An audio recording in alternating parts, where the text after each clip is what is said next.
জড়িয়ে ধরেছেন মাকে, মুখে তৃপ্তির হাসি। দীর্ঘদিন পর মায়ের বুকে আদরের সন্তান, এর চেয়ে সুন্দর অনুভূতি আর কি হতে পারে।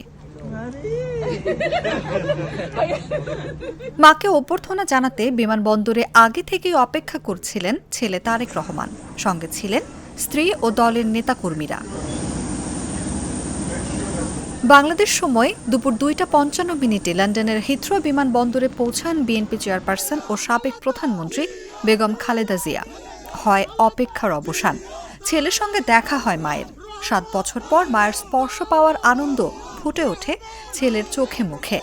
2017 সালের 16 জুলাই এখানেই শেষবার দেখা হয়েছিল তাদের।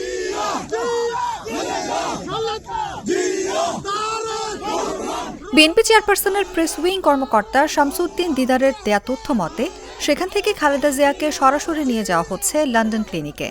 সেখানেই বিএনপি চেয়ারপারসনের চিকিৎসা নেয়ার কথা রয়েছে। এর আগে ভোরে কাতারের হামাদ আন্তর্জাতিক বিমানবন্দরে যাত্রা বিরতি করে খালেদা জিয়াকে বহনকারী বিশেষ এয়ার অ্যাম্বুলেন্সটি। কাতারে নিযুক্ত বাংলাদেশের রাষ্ট্রদূত নজরুল ইসলাম বিমানবন্দরে খালেদা জিয়ার সাথে সাক্ষাৎ করেন। তিনি বিএনপি চেয়ারপারসনের শারীরিক অবস্থার খোঁজ খবর নেন। মঙ্গলবার রাত 12:15 খালেদা জিয়াকে বহনকারী এয়ার অ্যাম্বুলেন্সটি ঢাকা ছাড়ে। রাত 10টায় বিশেষ বিমানটি ছাড়ার কথা আগে থেকে জানানো হলেও নেতাকর্মীদের ভিড়ের কারণে হযরত শাহজালাল আন্তর্জাতিক বিমানবন্দরে পৌঁছাতে দেরি হয় খালেদা জিয়ার। অনুভা বিশ্বাস, জাগো নিউজ।